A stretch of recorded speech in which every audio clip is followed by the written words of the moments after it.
एक एक की विशेषता की रूह रिहान करने आए हैं। एक एक स्थान की अपनी अपनी विशेषता है।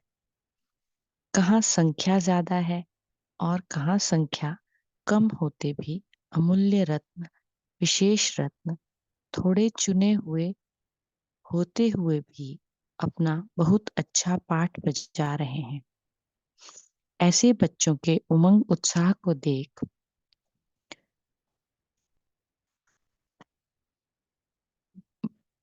बच्चों की सेवा को देख बाप दादा हर्षित होते हैं। विशेष रूप से विशेष रूप में विदेश के चारों ही कोनों में बाप को प्रत्यक्ष करने के प्लान प्रैक्टिकल करने में अच्छी सफलता को पा रहे हैं। सर्व धर्मों की आत्माओं को बाप से मिलाने का प्रयत्न अच्छा कर रहे हैं। सेवा की लगन अच्छी है। अपनी भटकती हुई आत्मा को ठिकाना मिलने के अनुभवी होने के कारण औरों के प्रति भी रहम आता है। जो भी दूर दूर से आए हैं उन्हों का एक ही उमंग है कि जाना है और अन्य को भी ले जाना है। इस दृढ़ संकल्प ने सभी बच्चों को दूर होते भी नजदीक का अनुभव कराया है।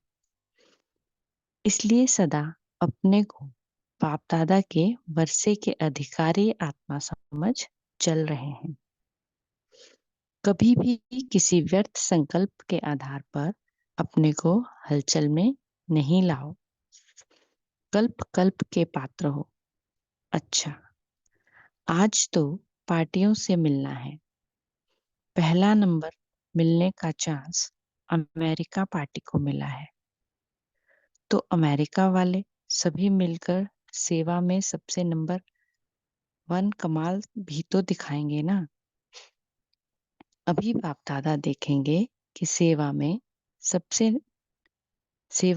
कॉन्फ्रेंस में सबसे बड़े ते बड़े वीआईपी कौन ले आते हैं। तो बाबा वीआईपी को लाने की बात कर रहे हैं, लेकिन उससे पहले ही बाबा ऐसे बोलते हैं कि जो मेरे बच्चे हैं वो वीवीवीआईपी हैं।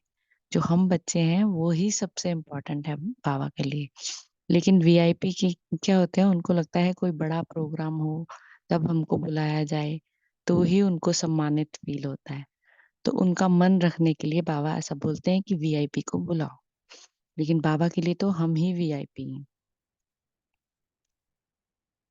अभी बाप दादा देखेंगे कि कॉन्फ्रेंस में सबसे बड़े से बड़े वीआईपी कौन ले आते हैं। नंबर 1 वीआईपीस कहाँ से आ रहा है? अमेरिका से। वैसे तो आप बाप के बच्चे वीआईपी हो।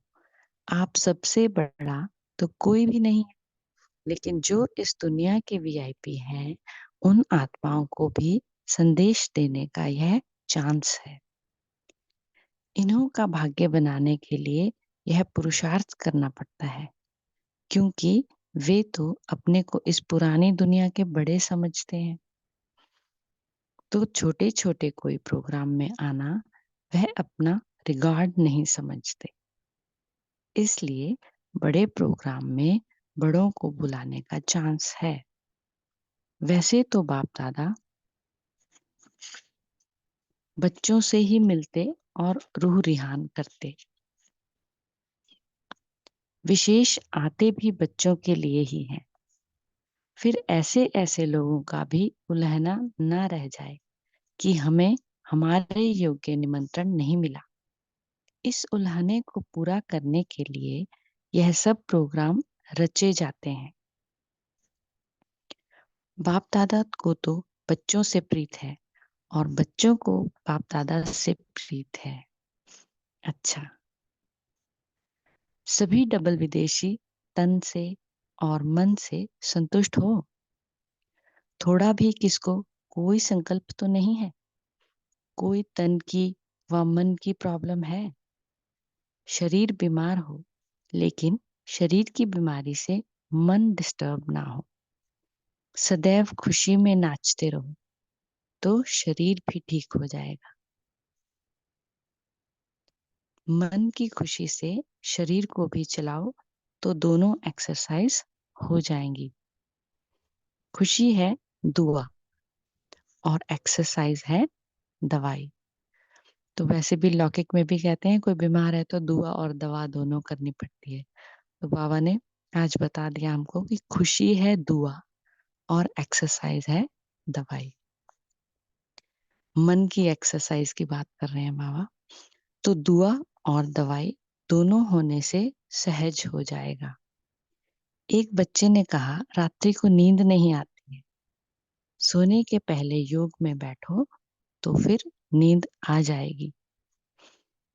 योग में बैठने समय बाप दादा के गुणों के गीत गाओ तो खुशी से दर्द भी भूल जाएगा। खुशी के बिना सिर्फ यह प्रयत्न करते हो कि मैं आत्मा हूं, तो इस मेहनत के कारण दर्द भी फील होता है। खुशी में रहो तो दर्द भी भूल जाएगा।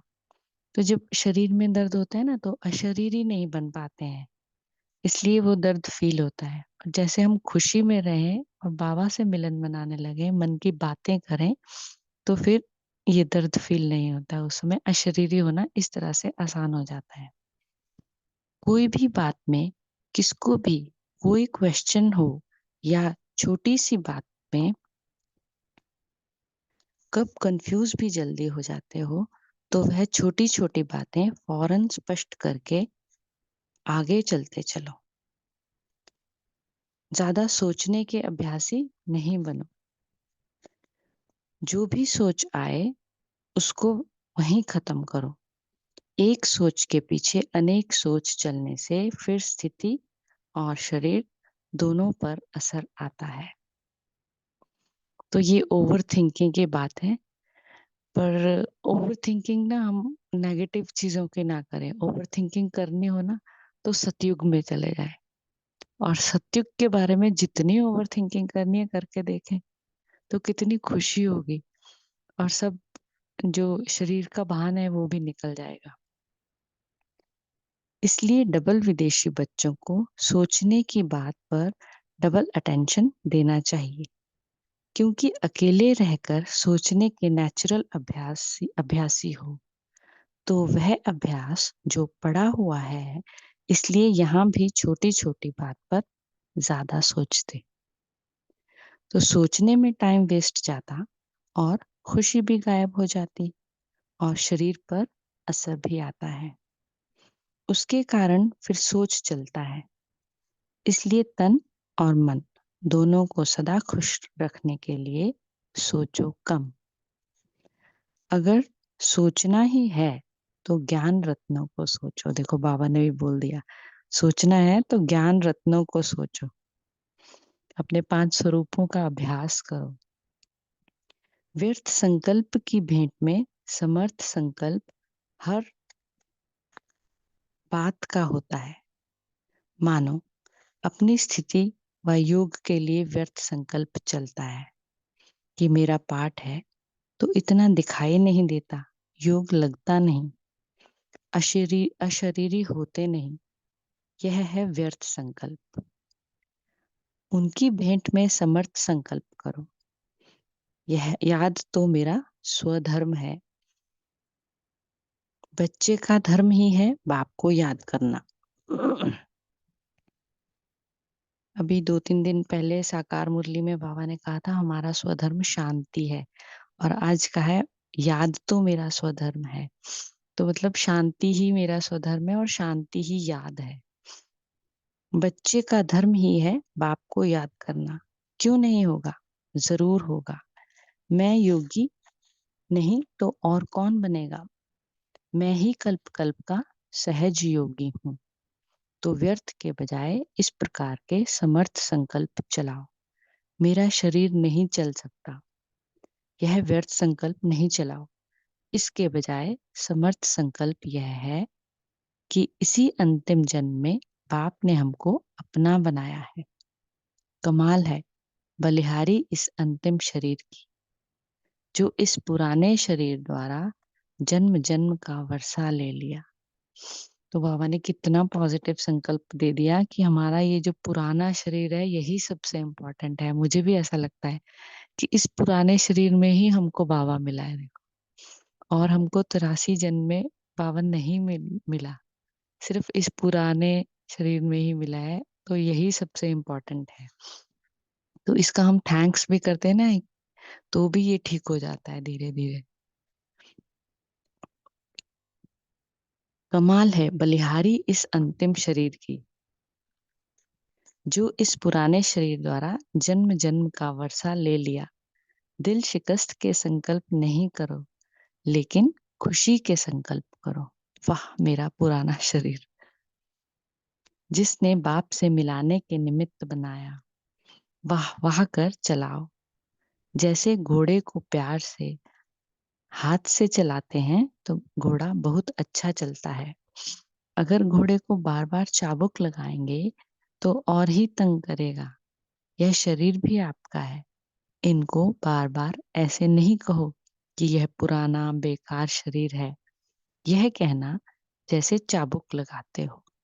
खुशी खुशी से इसकी बलिहारी गाते और चलाते रहो। फिर यह पुराना शरीर कब डिस्टर्ब नहीं करेगा, बहुत सहयोग देगा। कोई ने कहा, प्रॉमिस भी करके जाते हैं फिर भी माया आ जाती है। माया से घबराते क्यों हो? माया आती है आपको पाठ पढ़ाने के लिए। तो बाबा कहते हैं ना, माया बाबा की बच्ची है। बस याद रखें कि जब भी माया आई है इसलिए आई है कि बाबा को मालूम है कि ये बच्चा माया से जीत सकता है, इसलिए आई है। तो हम जीते ही हुए हैं। घबराओ नहीं, पाठ पढ़ लो। कभी सहनशीलता का पाठ, कभी एकरस स्थिति में रहने का पाठ पढ़ाती, कभी शांत स्वरूप बनने का पाठ पक्का कराने आती। तो माया को उस रूप में नहीं देखो। माया आ गई, घबरा जाते हो, लेकिन समझो कि माया भी हमारी सहयोगी बन बाप से पढ़ा हुआ पाठ पक्का कराने के लिए आई है। माया को सहयोगी के रूप में समझो। बस आज से हम पक्का कर लें कि माया हमारे पास इसलिए आती है कि हम बाबा के फेवरेट बच्चे हैं, दुश्मन नहीं। पाठ पक्का कराने के लिए सहयोगी है, तो आपका अटेंशन सारा उस बात में चला जाएगा। फिर घबराहट कम होगी और हार नहीं खाएंगे। पाठ पक्का करके अंगद के समान बन जाएंगे। तो माया से घबराओ नहीं। जैसे छोटे बच्चों को माँ बाप डराने के लिए कहते हैं हवा आ जाएगा, आप सबने भी माया को हवा बना दिया है। वैसे माया खुद आप लोगों के पास आने में घबराती है। तो मतलब कहीं ना कहीं हमारे ही कोई वीक संकल्प रहता है कि माया आती है। क्यों, बाबा ने तो बता दिया कि माया खुद आप लोगों के पास आने में घबराती है, लेकिन आप स्वयं कमजोर हो, माया का आवाहन करते हो, नहीं तो वह आएगी नहीं। वह तो विदाई के लिए ठहरी हुई है। वह भी इंतजार कर रही है कि हमारी लास्ट डेट कौन सी है। अब माया को विदाई देंगे या घबराएंगे? डबल विदेशियों की यह एक विशेषता है, उड़ते हुए भी बहुत तेज हैं और फिर डरते हैं तो छोटी सी मक्खी से भी डर जाते हैं। एक दिन बहुत खुशी में नाचते रहेंगे और दूसरे दिन फिर चेहरा बदली हो जाएगा। इस नेचर को बदली करो। इसका कारण क्या है? इन सब कारणों का भी फाउंडेशन है सहन शक्ति की कमी। सहन करने के संस्कार शुरू से नहीं है, इसलिए जल्दी घबरा जाते हो। स्थान को बदलेंगे या जिनसे तंग होंगे उनको बदल लेंगे, अपने को नहीं बदलेंगे। यह जो संस्कार है वह बदलना है। मुझे अपने को बदलना है, स्थान को व दूसरों को नहीं बदलना है, लेकिन अपने को बदलना है। यह ज्यादा स्मृति में रखो। समझा? अब विदेशी से स्वदेशी संस्कार अपना लो। सहनशीलता का अवतार बन जाओ। जिसको आप लोग कहते हो अपने को एडजस्ट करना है, किनारा नहीं करना है, छोड़ना नहीं है। हंस और बगुले की बात अलग है। उन्हों की आपस में खिटखिट है।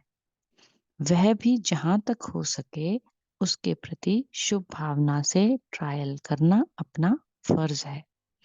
थैंक रही यू दीदी। जी थैंक यू, इतना इतना रीड करना था पहला पार्ट। जी भाई जी भाई। तो अभी 1 मिनट साइलेंस में रहेंगे और फिर चिंतन करेंगे। ओम शांति।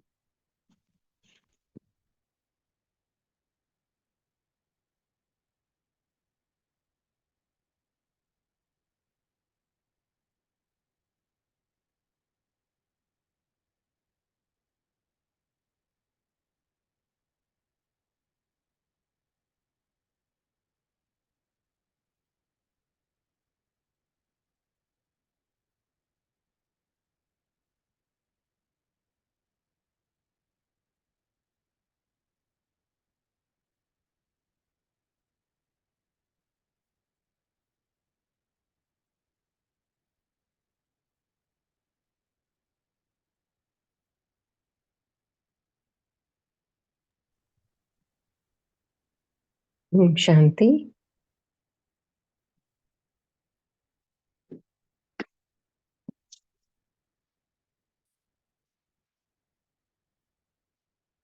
अभी हम सभी हैंड रेस करके अपने अपने पॉइंट शेयर कर सकते हैं।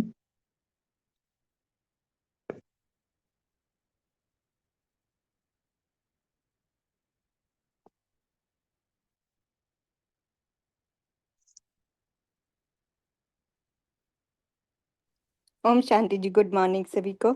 आज जी जो बाबा ने विशेष हम बच्चों को अटेंशन खिंचवाया है वो है समर्थ संकल्प की ओर। बाबा ने कहा है कि व्यर्थ संकल्प बहुत चलते हैं, स्पेशली जब हमारा शरीर में कोई ना कोई अ, दर्द है। तो बाबा ने कहा कि हमें फिर समर्थ संकल्प चलाने हैं। वह मेरा पुराना शरीर हुआ, तो इस शरीर से ही हम बाबा, शरीर द्वारा ही बाबा को हमने संगम पर पाया है। तो ऐसे बाबा ने विधियां बताई हैं हम बच्चों को। तो बाबा कहते हैं ओवर थिंकिंग नहीं करनी, मूड फ्लक्चुएशन में, उलझन में आना, माया से भयभीत भी नहीं होना। बाबा ने कहा है कि माया हमारी सहयोगी है।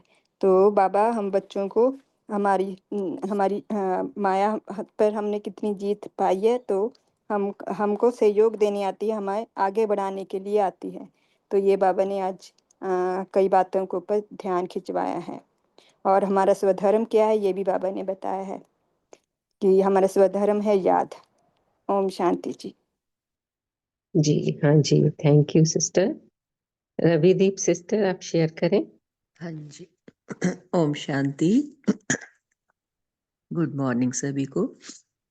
तो आज बाबा बता रहे हैं, एक तो उमंग, उत्साह और संतुष्टता।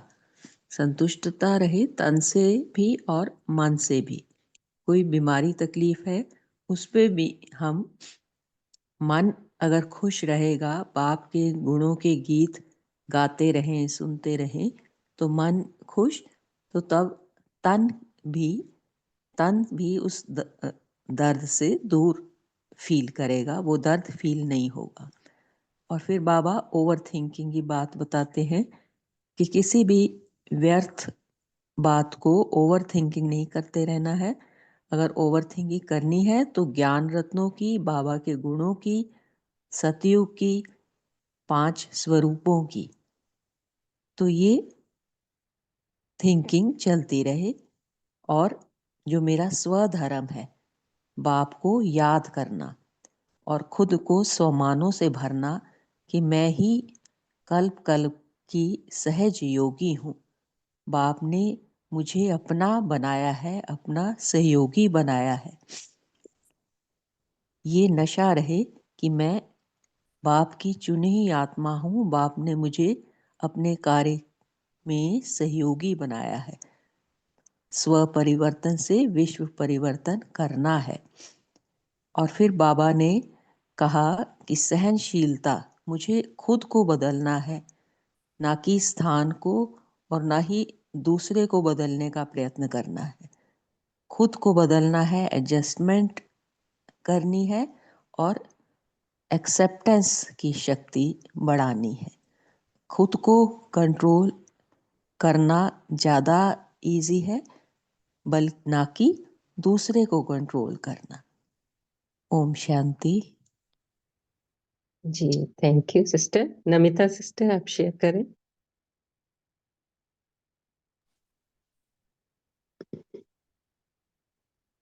ओम शांति सिस्टर।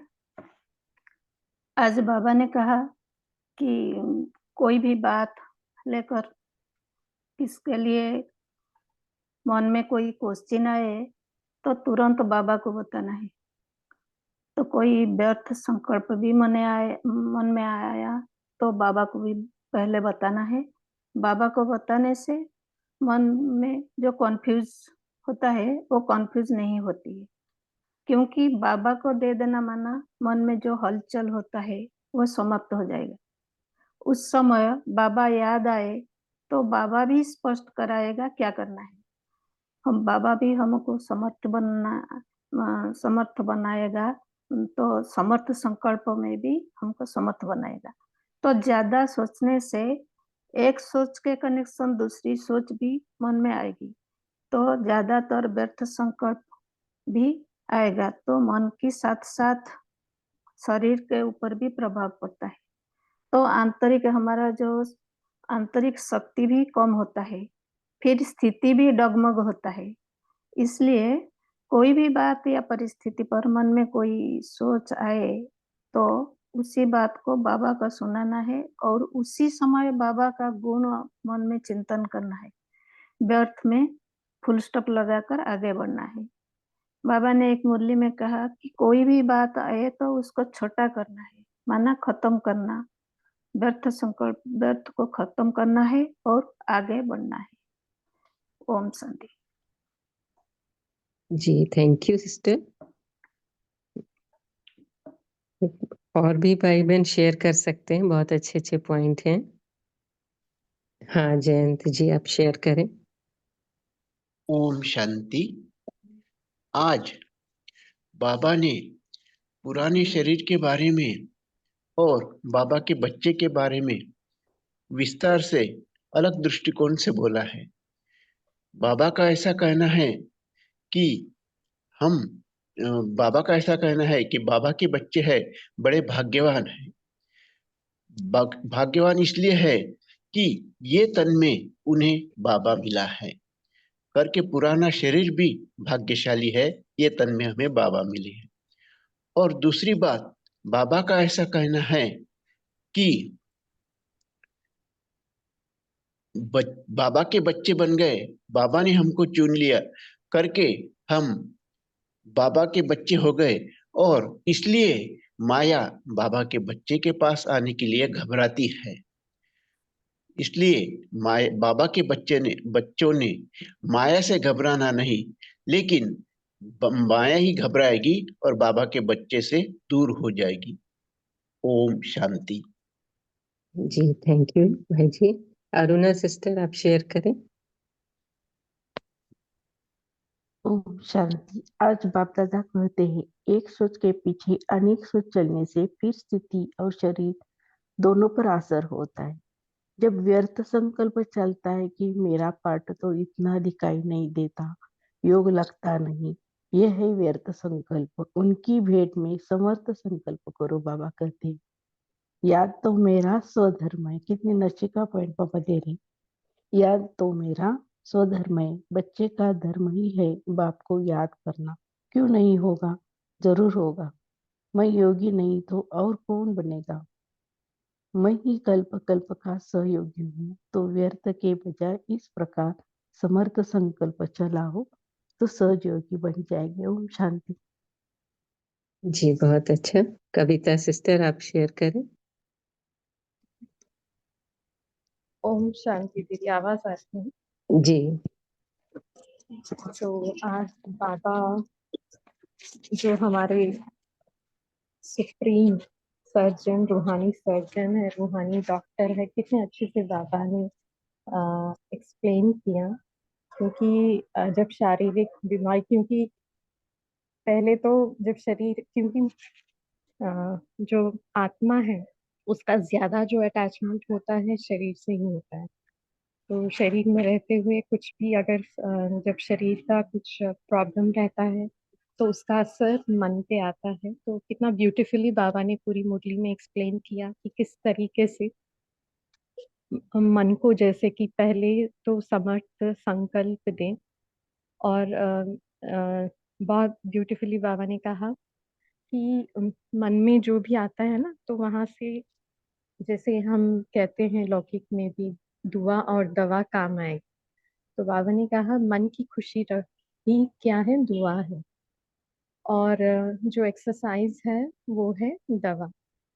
तो जिस तरह से फिजिकली भी एक्सरसाइज किए जाते हैं, फिजियोथेरेपी और दवाइयाँ दी जाती हैं, तो उसी तरह बाबा यहाँ पे बहुत ही सूक्ष्म लेवल पे बच्चों को समझा रहे हैं कि अगर कभी कुछ ऐसा परिस्थिति है शरीर का, तो सिर्फ मैं आत्मा हूँ, मैं आत्मा हूँ, ये कहकर पूरा ध्यान जैसे कि उस पे जाता है, तो उतना वो समर्थ माने उतना वो वर्कआउट नहीं करता है। तो बाबा क्या कहते हैं कि जैसे दर्द के वजह से नींद नहीं आती है, तो बाबा कहते हैं कि बाबा के जो गुण हैं उनका चिंतन करना, जो प्राप्तियां हमें हुई है, जो हमारा अनादि स्वरूप है या आदि स्वरूप है, उसको याद करना और गुड फीलिंग में आएंगे, तो वो शरीर का जो दर्द है वो फील भी नहीं होगा।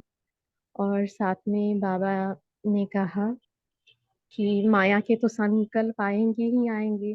अरे ऐसे कैसे हो गया, मुझे पुरुषार्थ करना था, अभी बीच में ऐसे क्यों हुआ। तो बाबा ने कहा माया भी क्यों आती है, वो आपकी सहयोगी है, माने टेस्ट करने के लिए।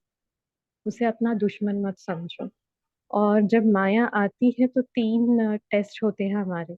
हाँ, सहनशीलता और एक स्थिति का, और शांति में हम है या नहीं, शांत रहने का। तो ये 3 पेपर जो है टेस्ट होते हैं। तो बाबा ने कहा कि वो सहयोगी है, उसे आप नेगेटिव वे में नहीं लेना। क्योंकि क्या अक्सर क्या होता है, माया माया कहते बहुत सारे बच्चे डर जाते हैं, अरे माया आ गई, माया आ गई। बाबा ने कहा कि माया आपकी सहयोगी है। तो सदा हम समर्थ संकल्प करें। इसलिए बाबा ने ये भी कहा कि ये जो हमारा लास्ट जन्म है, और जिस जन्म में हमें ये शरीर मिला है, इस शरीर के द्वारा ही हम जैसे बाबा का ज्ञान सुन रहे हैं इन कानों द्वारा, और बाबा को जैसे कि याद में बैठ के बाबा को याद करते हैं, जो भी धारणाएं हैं उसे धारण करते हैं, और सेवा भी जैसे कर्मणा सेवा हम करते हैं। तो सब कुछ जैसे कि हम कर रहे हैं, तो आप उस पॉजिटिविटी, उस वृत्ति माने उस एटीट्यूड से लो कि ये शरीर जो है पुराना है, मगर कितना कमाल का है, जो इसमें रह के मुझे बाबा से सर्व प्राप्तियां हो रही है, मैंने बाबा से मिलन मनाया। तो इस तरीके से बाबा ने कहा कि हर जो भी व्यर्थ आता है उसे आप समर्थ में बदल दो। तो एक जैसे एक डॉक्टर भी होता है, एक यहाँ तो बाबा जैसे हमारे पिता है, इतनी अच्छी तरह से बाबा ने बच्चों को समझाया, क्योंकि पिता का, माँ का जो पालना होती है वो यहाँ पे स्पष्ट दिखाई दे रहा है। ओम शांति। जी, थैंक यू, बहुत अच्छा। पूनम सिस्टर, आप शेयर करें। ओम शांति। आज की मुरली में बाबा हमारे साथ जब मीटिंग कर रहे हैं तो बाबा क्या देख रहे हैं, एक एक की विशेषता की रूह रेहान करने आए हैं आज बाबा। तो बाबा ने सबसे पहले कहा कि जैसे कि टाइटल में बोला कि व्यर्थ को छोड़ना है, तो बाबा ने कहा कि देखिए हम जब अपनी विशेषताओं को देखते हैं, बाबा जैसे हमारी विशेषताएं देख रहा है, बाबा ने कहा तुम अमूल्य रत्न हो, विशेष थोड़े से चुने हुए रत्न हो, तो हमें व्यर्थ का सोचने का समय ही नहीं मिलेगा अगर बाबा की हम ये बातें सोचते हैं। बाबा ने कितने सुंदर तरीके से समझाया है कि व्यर्थ संकल्प के आधार पर अपने को हलचल में ले आते हो। तो बाबा ने कहा कि भाई आप कल्प के पात्र बच्चे हो, तो क्यों नहीं सोचते हो ये बात, तो हलचल में बिल्कुल नहीं आओगे। फिर बाबा ने कहा मन की खुशी से शरीर को चलाओ, सदैव खुशी में नाचते रहो, और फिर दुआ और एक्सरसाइज, खुशी है दुआ और एक्सरसाइज है दवाई। और फिर बाबा ने आगे बताया कि कैसे ना आप बच्चे छोटी छोटी बातों में कंफ्यूज हो जाते हो। बाबा ने कहा ज्यादा सोचने के अभ्यासी नहीं बनो। फिर बाबा ने समझाया कि अगर सोचना ही है तो ज्ञान रत्नों को सोचो ना, क्यों आप व्यर्थ को सोच के उसको बड़ा बना देते हो। और फिर बाबा ने कहा कि ये सोचो ना भाई मैं ही तो बनूंगा ना, और कौन बनेगा। और माया भी जब आती है तो बहुत ही मीन्स हेल्पर है। हमेशा से ही हमको एक स्पीकर ने समझा के रखा है कि माया हमारी हेल्पर है। आज बाबा ने भी कहा है कि माया से सहनशीलता का पाठ पढ़ लो। सहनशीलता की कमी की वजह से ही, बाबा ने कहा सहन शक्ति की कमी होने की वजह से ही दूसरी दूसरी बातों को बदलने लगते हैं, लेकिन बदलना मुझे खुद को है। तो आज बाबा ने हमारी विशेषताएं देखकर कि भाई आप में सब कुछ है, और इस सुंदर तरीके से बताया है, वैसे ही हम बच्चे भी देखिए, खास बाबा आए हैं हमारी विशेषताओं का वर्णन करने के लिए। तो हम कहाँ छोटी छोटी बातों में फंस जाते हैं। तो अपनी विशेषताएं देखें और उसी का चिंतन करें, और बाबा के अनुसार हम आगे बढ़ते रहें। ओम शांति। थैंक यू बहन, बहुत अच्छा शेयर किया। देखो रूहानी सर्जन आया हुआ है ना, तो उनसे बेस्ट इलाज कौन दिखाएगा, कौन बताएगा। क्योंकि मेडिकल कॉलेज में भी हम देखते हैं कि मानसिक विभाग में इतने मरीज आ रहे हैं, डेली भरा पड़ा है पूरे मरीजों से। क्यों? क्योंकि एक सबसे ज्यादा जो आजकल है ना बीमारी, ओवर थिंकिंग करते हैं, फिर वो एंजाइटी होने लगती है ना। फिर वो टेंशन होती है तो उससे डिप्रेशन होने लगता है।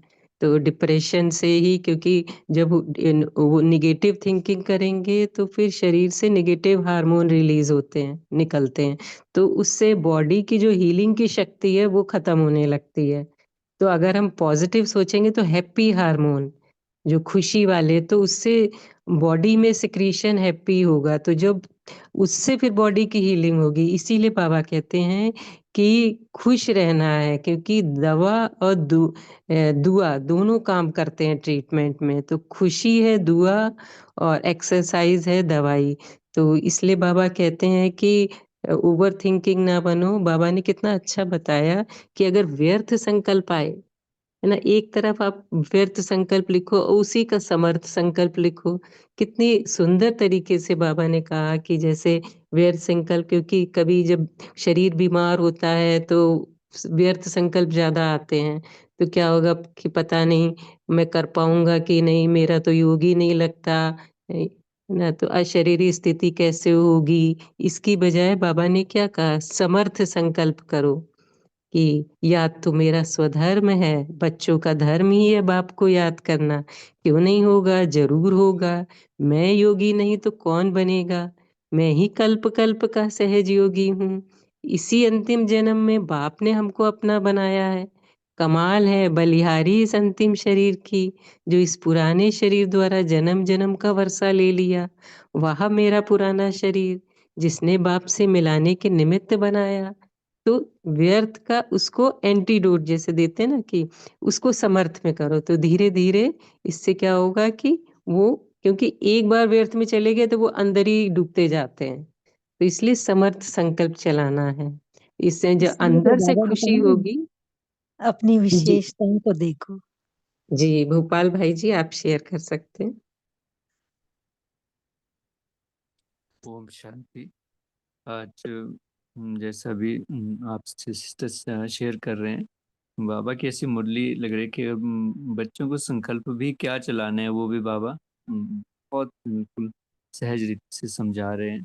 तो जैसे बाबा ने लास्ट में भी कहा है कि कई बार होता है कि वो संस्कार तंग कर रहा है, बदल नहीं रहा है, तो और हम क्या करते हैं, क्या कोई आदमी तंग कर रहा है या कोई परिस्थिति से बार बार तंग हो रहे हैं, तो हम वहाँ से भागने की कोशिश करते हैं, क्योंकि ये नेचुरल से नेचर हो गया है कि हमें कंफर्ट जोन जैसे हम ढूंढते हैं। तो बाबा ने कहा है कि अब क्या करना है, क्योंकि जो पुराने संस्कार है वो बदलने हैं, और औरों को नहीं बदलना है या स्थान को नहीं बदलना है, क्योंकि बदलना मुझे है। तो बाबा ने कहा है कि उस पे अटेंशन देना है, और क्योंकि पुराने संस्कार है तो वो आएंगे आएंगे, पर अब जो बाबा कह रहे हैं कि आपको क्या करना है कि आपको अब अपने को एडजस्ट करना है, किनारा नहीं करना है किसी से भी, या छोड़ के नहीं जाना है किसी को।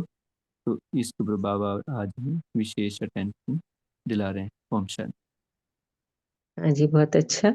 बाबा ने कितनी अच्छी टेक्निक भी बताई है कि सोने के पहले योग में बैठो, फिर नींद आ जाएगी। जैसे ही नींद नहीं आती ना, तो बाबा के गुणों के गीत गाओ।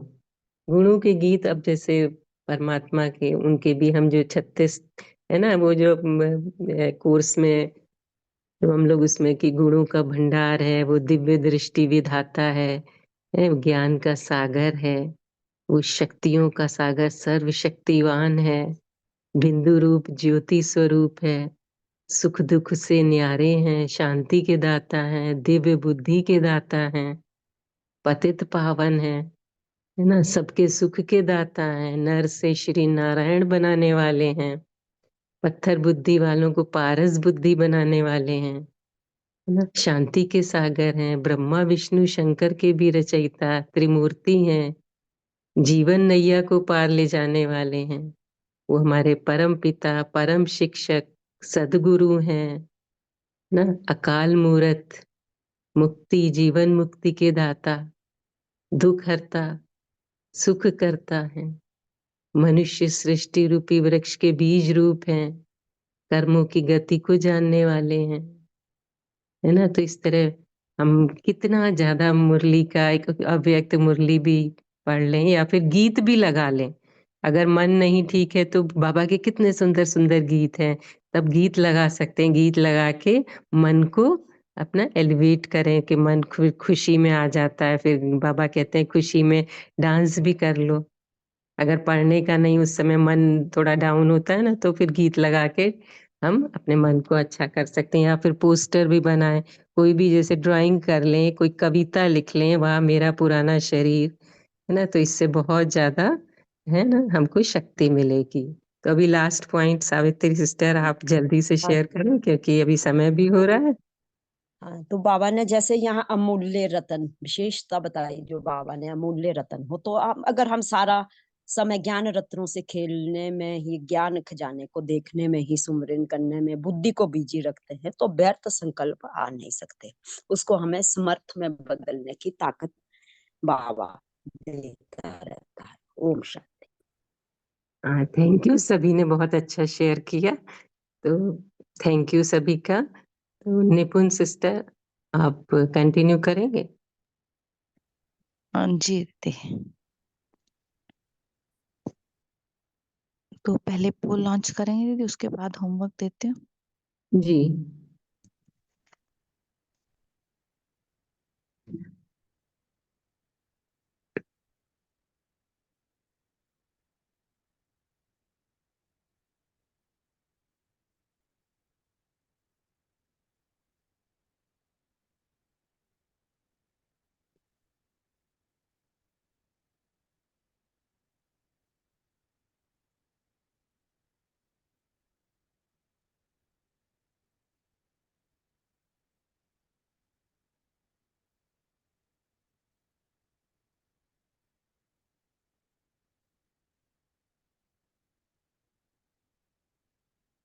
हाँ सिस्टर आप कंटिन्यू करें। जी ओम शांति। तो आज का होमवर्क लेंगे हम। 10 स्वमान इस मुरली में से अपने लिए पर्सनल लिखेंगे। 10 नहीं तो 5 लिख लें, वो भी खुशी के। जैसे बाबा ने बोला ना, खुशी है, दुआ है खुशी। तो अपने आप को दुआएं देने वाले सब स्वमान लिखेंगे कि मेरा शरीर, वाह मैं बिल्कुल स्वस्थ हूँ, मैं समर्थ संकल्प क्रिएट करने वाले आत्मा हूँ। ऐसे ही 10 संकल्प हम लिखेंगे और पूरा दिन उन्हीं में ही रमण करेंगे। जब भी कोई माया आए तो यही याद रखें कि माया तो मेरी सहयोगी है। ऐसे ही 10 संकल्प ये रीमा दीदी ने ऑलरेडी बहुत सारे सोमान हमको बताए हैं, उनमें से भी और दूसरा पापा ने आज याद किया दवा को। तो दवा हमारी है एक्सरसाइज। तो हम आज एक योग में एक एक्सरसाइज करेंगे 5 स्वरूपों की। ओम शांति। मैं आत्मा भ्रिकुटी सिंहासन पर स्थित हूँ। महसूस करें आत्मिक प्रकाश को अपने पैरों से ऊपर आते हुए। धीरे धीरे आत्मिक प्रकाश घुटनों की ओर, घुटनों से कमर की ओर,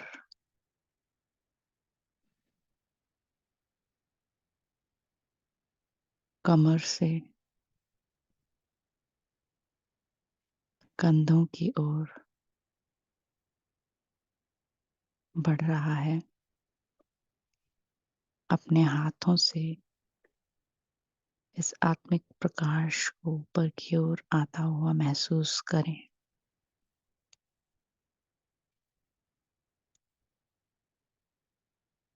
अब ये आत्मिक प्रकाश मेरे गले से ऊपर की ओर जा मेरी भ्रिकुटी में स्थित हो गया।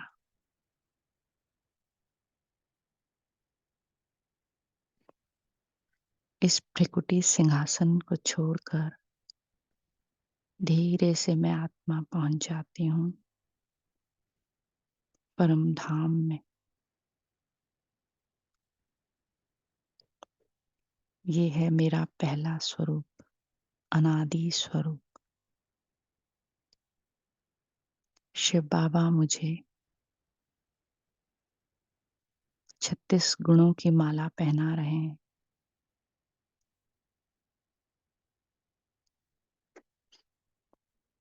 इन गुणों से संपन्न होकर मैं आत्मा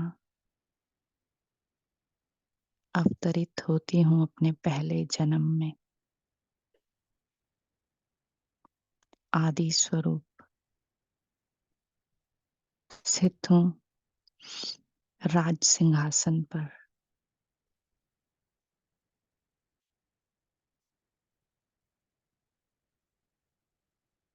श्री कृष्ण के साथ अपने महल में खेल रही हूँ।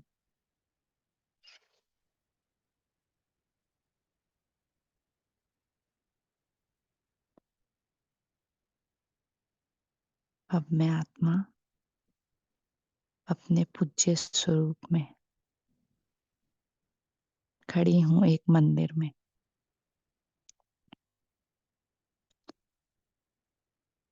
सामने है भक्तों की लंबी लाइन। मेरी भ्रिकुटी से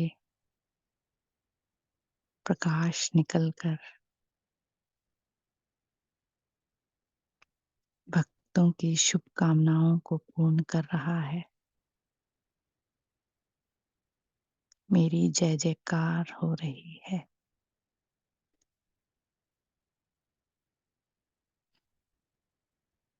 अब मैं अपने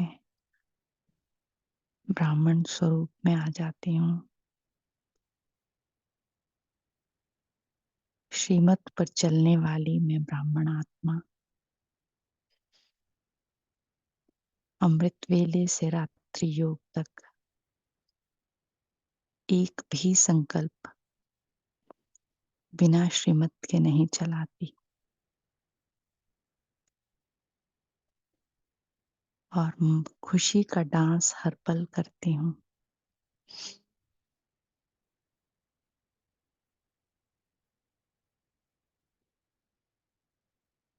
अब मैं आत्मा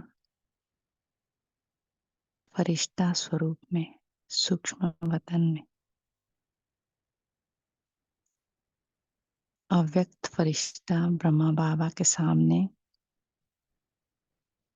देख रही हूँ उनकी भ्रिकुटी में शिव बाबा को।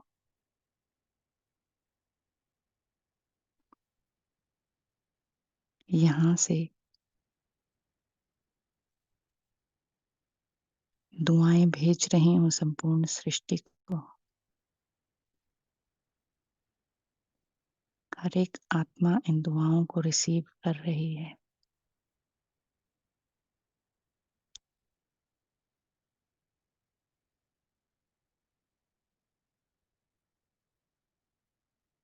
मैं फरिश्ता अपने इसी ड्रेस में वापस आ जाती हूँ अपने साकार शरीर में और अलाइन कर लेती हूँ फरिश्ता शरीर को अपने साकार शरीर के साथ। मैं कर्मयोगी फरिश्ता चारों ओर ये वाइब्रेशंस फैला रहे हूँ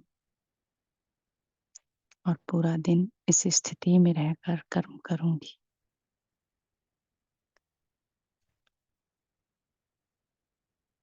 ओम शांति। शुक्रिया बाबा, शुक्रिया।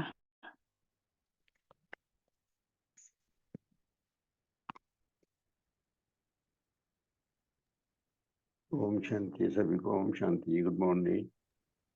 शुक्रिया बाबा का। ओम शांति। समर्थ आत्माएं। ओम शांति दीदी। ओम शांति। थैंक यू बाबा। ओम शांति। ओम शांति जी। ओम शांति। गुड मॉर्निंग बाबा। शुक्रिया बाबा। शुक्रिया ओम बाबा, शांति। शुक्रिया।